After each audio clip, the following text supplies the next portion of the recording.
Well, hello, you bearded bastards, and welcome back once again to Milpagust, Waddlesquash. Right now it's the 17th of Moonstone 413, early winter of our 11th year here. And right now we're just kind of tentatively waiting to see if those bogey forces return for yet another bumbling attack like last year. And really kind of seeming like we might be good. All is quiet, all is peaceful, and as you can see, a bunch of the pumpkins are just in the little pumpkin library right now doing some studying.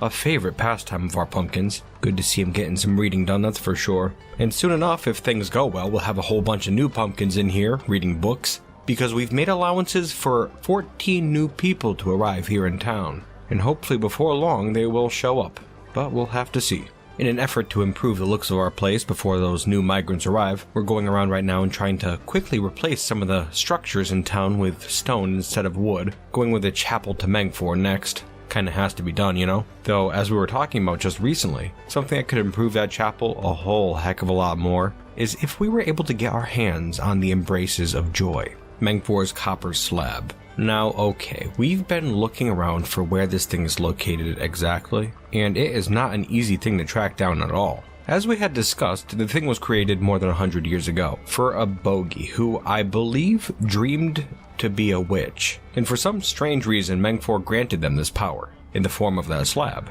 But that bogey only managed to hold onto the slab for a year before it was lost, picked up by pumpkin heads and gifted to our king, lost again just briefly, and then once again gifted to our people, but this time to the beige denomination, Mengfore's religion, where it was made a holy icon, of course. But the troubling part comes in 401, when the Embraces of Joy was stolen from the singed honey and squeezed yearling by the King Pumpkin, Briar Cloudfrog, the Mirthful Clearing, who then took the slab and brought it to Clap Echo, the monster's lair.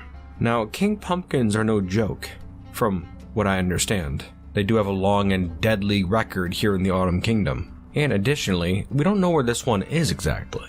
Apparently its lair's name is Clap Echo, the Safe Deer, but I don't know where the hell this is. So even if we wanted to get this slab back, it could potentially be very difficult. Or possibly just impossible, straight out. Though, I suppose we could put some thought into it. Maybe we could do something with those new migrants when they show up. We'll have to see what happens. Now then, I know we just went over the date, but even in just that little overview, we've reached the 1st of Granite 414, our 12th year here in Waddlesquash. And I think before we go much farther, we have to take a look at last year's Mengfore die roll, and also roll the die for this year too. Now, last year we got a full moon, remember that?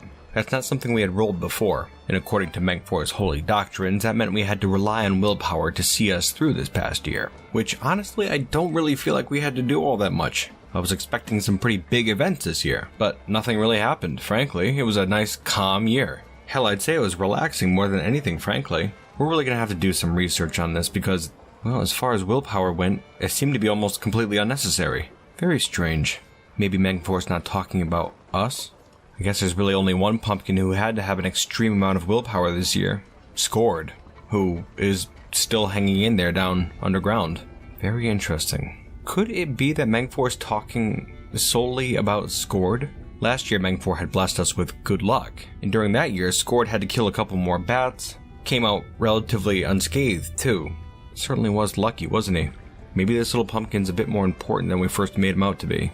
He's hoping he pulls through. But if Mengfore is watching over him, then I guess I feel a bit more safe about his prospects. Well, let's roll the die for this year and see what she says. Oh Mengfore, oh festive one. What can we here at Waddlesquash, or perhaps your wayward soul down underground, expect in this coming year? You roll, divining the will of Mengfore according to the practice of the beige denomination. The rock salt dodecahedral die shows a broad cross. Take the middle path. Compromise, I suppose. We're gonna keep this in mind, Mengfore. Maybe try to apply your wisdom to either us up here on the surface, or maybe to Scored down underground, too. I severely doubt that Mengfore would lead us astray. This has to mean something. But yes, on with the work, pumpkins. Starting in on a bright new year. Now then, we have a bit of exciting news here. It looks like we've just received a petition, something that hasn't happened in quite some time. And this one here is for the citizenship of our Strangelings. Remember when we first took them in, they weren't full citizens. They just kind of wanted to be around here and eat our food and stuff, but We'll finally be able to put them to work. My hope is that at this point they'll feel less like visitors and more like full members of our family here. Very exciting. Mendolp, Chang, and Rands. Welcome to Waddlesquash, my friends. And with that we can make some changes too. Like Rands the Sage can be a full-on scholar of the Little Pumpkin Library. Not sure if that'll change anything, but it's gotta be worth a try, right? Really hoping she'll write something. I don't think she's written a single thing yet. Actually, I'm having a look at her skills, and she's not just a scholar, but she seems to be, or used to be anyways, a pretty competent warrior. She's a skilled axeman and spearman, as well as a competent shield user and armor user. Very interesting. Of course, she's a bit rusty with those skills. She's been stuck in the library for a few years. Having a look at Chang over here, the catling. Well, he's an adequate spearman. Not quite as skilled as Rands, but not bad either. Better than our pumpkins, that's for sure. And then we have Mendolp the ratling, who's not a very good warrior at all. But I did notice he's a grand master poet, a legendary speaker, and an expert teacher. That is very interesting. The guy has a way with words. And you know what? Something else I noticed too is that Mendolp here is the master of Chang Cliververge, the catling. Chang's the apprentice. Apprentice what? I don't know, really. Maybe a poet or apprentice speaker, perhaps? Whatever the case is, the two work together. I don't know how I haven't realized this yet, but it is interesting. Well, for the time being, we're just going to let them do as they will. Not going to bother assigning them any labors or tasks or anything like that. I don't think any of the three have any useful farming skills at all. No crafting or anything even. So yeah, they could just haul stuff around for now. That'll work out just fine. And you can actually see right here, just as a side note, you can see Chang bringing this barrel of drinks down underground into Scord's chambers. Scord's currently pretty thirsty. He ran out of drinks, so we're just trying to get him stocked up again. At the moment, Scord is trying to rebait his rat trap with some bat meat. Still no luck catching that thing. I was a little curious right there why Scord wasn't going out and drinking from that barrel, but it looks like that barrel that Chang brought down was empty. I don't know why he brought it down here. What a jerk. Anyways, hang in there, Scord. We'll get you some drinks before long. Keeping you up to date with the date. Currently it's the 23rd of Fellsight, 414, late spring. So we're slowly getting through this year. No big rush, certainly. But I want you to have a look here at our population. Right now we're at 19 people here in Waddlesquash. We were at 16. Which means that yes, we've received our first wave of migrants. Just 3. A tiny little wave of unrelated people. Happened while we were looking at the Strangelings. So we should probably have a look at them real quick. Over here we can see Wallace, a woodcrafter, dragging a great pumpkin over to our pen. Yeah, recently the pumpkins escaped from the pen, so you can see a lot of that going on. Domesticated pumpkins running around all over the place. But anyways, yes, Wallace here's a woodcrafter, and he is obsessed with order and structure in his own life. Everything must be kept in its proper place. Aside from that, he's very calm, driven by a sense of duty, and overall seems like a pretty sturdy and calm pumpkin with a decent sense of humor. He'll make a great addition to Waddlesquash. Next up, over here we could see Verth, the thresher, bringing another pumpkin over to our pen. I find it funny how those pumpkins, after they get out of the pen, they still try to go over to the Bent Limb Inn and just kind of sit around in there. Remember how they used to do that? Pretty annoying. Anyways, Verth. She seems extremely friendly and peaceful, doesn't like crowds, and tends to overshare when speaking with others. And she struggles against this tendency because she finds such expression offensive. Seems like a nice pumpkin. I'm sure she'll be an asset. We'll have to start growing some more cotton so she can put her threshing skills to the test. And then over here we have Remank, the suturer, which is interesting. We haven't had an actual doctor here in Waddlesquash the entire time we've been established, so his skills could very well come in handy. Speaking of which, we probably should build a hospital at some point, eh? This pumpkin here seems like a good fellow, but currently says I don't handle pressure well, which is worrying. Sounds a bit like Scord when you get down to it. Though he is very friendly, and always tries to say nice things to others, and is also easily moved to mercy. Also does not hold on to grievances either, which is definitely a good trait. Remank here personally values nature and values romance as well. In fact, he dreams of one day raising a family, which I hope he gets to accomplish. Well, good luck with your work, Remank. I'm sure you'll make yourself right at home here in Waddlesquash. All 3 of you, actually. Good luck, work hard, and keep trying to get those pumpkins in place, eh? Oh my goodness. It looks like we spent so long introducing those 3 new migrants there that another migrant wave has arrived, and this one appears to be substantially larger. Yeah, here they come. All kinds of pumpkins. Wow, okay. And with that right there, it brings us up to 27 people here in Waddlesquash. Almost at our cap of 30 now. That's wild. And let's see what we're working with. Alright, we have Mon the woodcutter, Pintz the blacksmith, Rufin the fish cleaner, Iranzo the clerk, Murray the trader, Jim the peasant, and Retz and Wrighton, 2 children. Very interesting. We haven't had any children in Waddlesquash here yet. That should give us a nice bit of energy, I'd think. Yeah, having a little look at this family here. Mon the woodcutter is the mother. Iranzo is the father. Retz is the older sister. And Righton is the younger brother. What a nice little family. I'm sure they'll make themselves right at home. We'll give them a nice big house too. Gonna have to. And speaking of houses, that's pretty much gonna do it for all of our established buildings. I only just realized that we have to now give houses to those 3 strangelings as well. So they each got a house. Those 3 previous migrants each got a house. And then all these new migrants each got houses too. We only have 3 left now. And so we should probably put some thought into making some new houses, huh? Of course, I said we'd also think about a hospital too. That shouldn't be a big deal though. We could think of a way to combine it with Remenk's house, the new doctor in town. Alright, well, there we go for houses. Up here in the northeast, we set up 6 new ones. Should keep us satisfied for a while. And then down over here to the south, we set up a hospital. The thing isn't huge, but it should be big enough for Waddlesquash, I'd imagine. I'd hope. If we need a bigger hospital, then there's a serious problem in town. Yeah, I figured this would suffice. Just a 1-room building. Might put some partitions in there before long. We decided to not connect it to Remenk's house, just because he's set up in the multi-family house right now. Not really enough room for it. And I figured, what the hell. We should make it a nice spacious building. This should do the trick, though it got me thinking about a well. We don't have a well in town, which is, egregious. And a hospital is going to need a well, just so we can get wounds clean and that sort of stuff. Just trying to figure out the best way to do it. We do have that aquifer in the area, so we could use that to fill up a well cistern pretty easily. Yeah, let's get straight to that. What I want to do is set up a test well, and we're going to do that in Jackie the brewer's house. Figured she could use a nice close-by source of fresh water. So what we're going to do is crack a hole in her floor, and then just start working our way down. We're going to have to do it quickly too, just so the shaft doesn't fill up with water while Hans is digging. And there we go right there. Easy enough, really. Got Jackie's well all finished up, and it was actually pretty easy to do. If you look down underground here, you can see the shaft. It goes down 1, 2, 3, 4, 5 levels, and is already filling up with water. It should be completely usable too. Even at this point, those aquifers can come in real handy. Might have to consider doing this for other pumpkins' houses too. It'd be incredibly luxurious if everyone had their own personal well to use. But yes, priorities. We gotta do the hospital first, is what I say, and then immediately don't do the hospital first, and instead plan up and connect 2 of the other houses to that first house. Yeah, we're gonna connect up Salmon the glassmaker's house and Voli Aridine's house to Jackie's house. I'd like to start on a bit of a network for this underground water system. Ensure that we never run out of water, plus make a little bit of room down there where we can actually work in peace. We might be able to find something else to do with this water in the future. It'll be nice to open it up a little bit, I think. Now then, having a look up here in the northeast, we can see the ground floor of those 6 houses are now completed. Still have to get the upstairs done on all of them, and the roof too. Hospital's looking pretty good too, but that still needs a roof as well. But before we go too much farther, I'd like to have the pumpkins take a little break over here. You can see in the library, reading has become an extremely popular pastime here in Waddlesquash. I mean, just at the moment we have, I think there's 8 pumpkins in there, all just standing around reading, enjoying each other's company. Real nice to see. And sometimes it's actually kind of difficult to pull them out of there, like when we have to get work done. Just a testament to how much they like reading, I guess. It is good to see, although I do wish some of them would start writing. Of course, I guess with how much books we have, it's not really necessary, eh? Yeah, the little pumpkin is well stocked.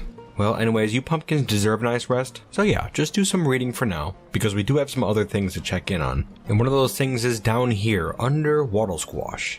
Down in the mysterious caverns, where we find Skord the Woodburner, who strangely seems to have regained the ability to use his mining pick. I don't know why or how, but he can use it. He hasn't grown any of his limb vines back, but I had ordered these rooms over here to be dug out in the hopes that we can get someone down there to help him make his quarters a little nicer. But without a question, he just picked up the pick and started carving away, so here we are. Yes, you can see he's digging out a number of chambers, making his home a little bit more spacious. Couldn't blame him.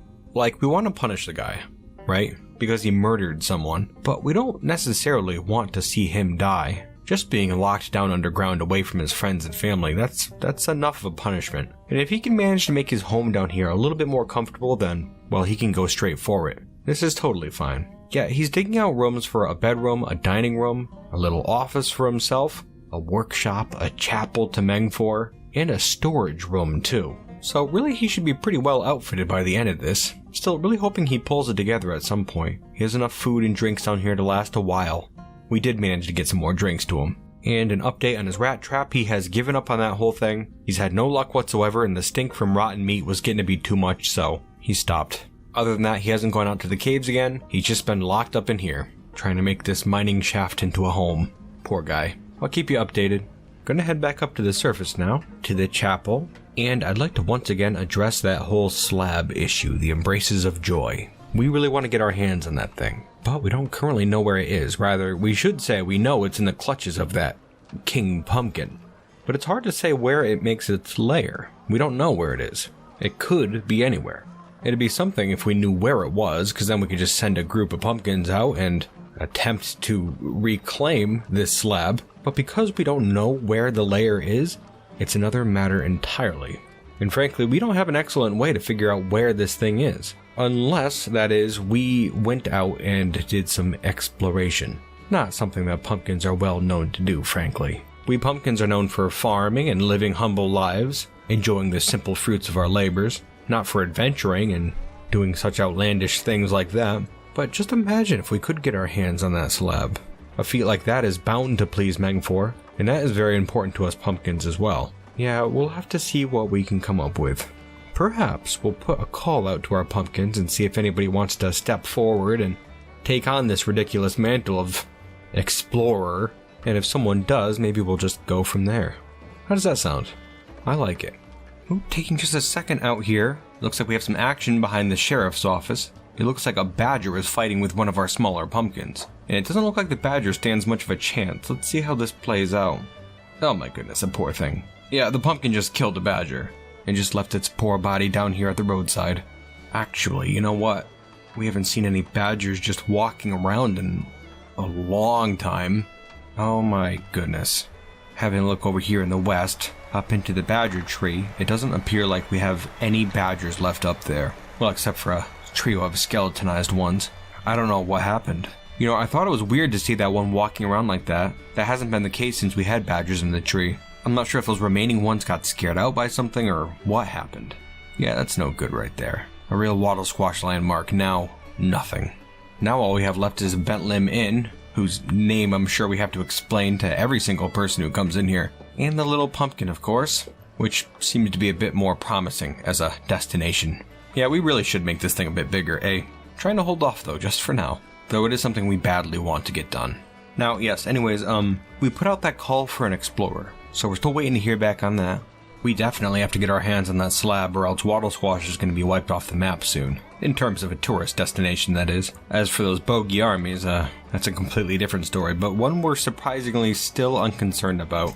No matter, things are going fine.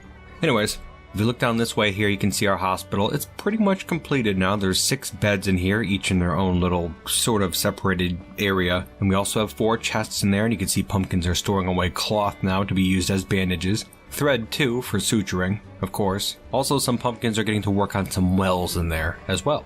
2 of them should be more than enough for sure. And if we have a look down from here, just 2 levels, you can see we're working on some more waterways, which are increasing in complexity by quite a bit.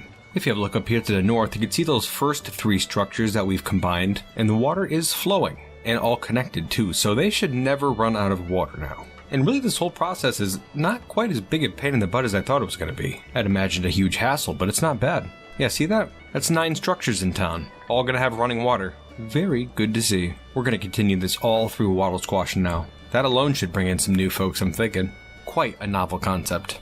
And just to keep you updated, we're having a look at the date now. It's the 10th of Opal 414, midwinter. We're approaching the end now. The chilly months are here, though the snow has not started to fly here in Waddlesquash. And that being said, well, I was thinking earlier in the year we had rolled that broad cross, Mengfore's way of telling us to choose the middle path. That still has yet to come forward as a meaning. Not terribly surprising. Mengfore's wisdom far exceeds our own, but we'll have to keep our eyes open. Actually, you know what? We do have a bit of good news here. We actually found 3 candidates for this slab retrieval journey. 3 new faces too, though we've met them briefly already. We have Verth the Thresher, Wallace the Woodcrafter, and Remenk the Suturer. These 3 have answered the call and wish to try their hand at seeking out this slab. This is very exciting, though I'm not too sure how they plan to go about it. As I've said, us pumpkins, we're not used to tasks that require such high ambition. That being said, we're not yet looking to send out a group of pumpkins. I don't think it should take more than, say, 1 to go out. And so, I think that's what we'll do. We're going to choose one of these and see how they do. And actually, now that I'm thinking of it, choose the middle path. Alright, you three, right where you're standing. Don't move, because I think Mengfore has already chosen the Slab Seeker. Mengfore be praised. And with that, we're going to start talking about some behind-the-scenes things. Now then, got a bunch of stuff to talk about this episode, and I'm just going to jump straight to the good stuff. You may have noticed already that old Kruggsmash has pulled the wool over your eyes, and we're not playing a straight-up game of Dwarf Fortress anymore. No. Earlier in this episode, at the beginning of this year... Okay, actually, hold up. So that slab. I, as the player who's playing Dwarf Fortress, have no good way of knowing where this slab is, just by using Fortress mode right here. I could possibly go into the Civilization tab and see the world map, and go to the Artifacts tab in there, which gives you a list of artifacts that is like miles long. There are thousands of items on there, and assuming that the Embraces of Joy is on that list, it would probably take hours of searching to find the thing. There's no way to just search for a phrase on that particular list. So if it is on there, I'd spend days looking for it. So yeah, that being said, it might be possible to do it from Fortress mode here, but it'd be incredibly difficult. So normally in a situation like that, I would make a backup of my world and go out into Legends mode. You know, not retiring the fort or anything, just making a backup, and then check Legends mode to see like what's up with an artifact. But when you do that, well, that gives you that screen that I had already showed you in the game, because that's what I was doing. I was going to Legends mode, and all it says is that the Embraces of Joy was stolen by that King Pumpkin and taken to his lair, and it gives you the name of the lair,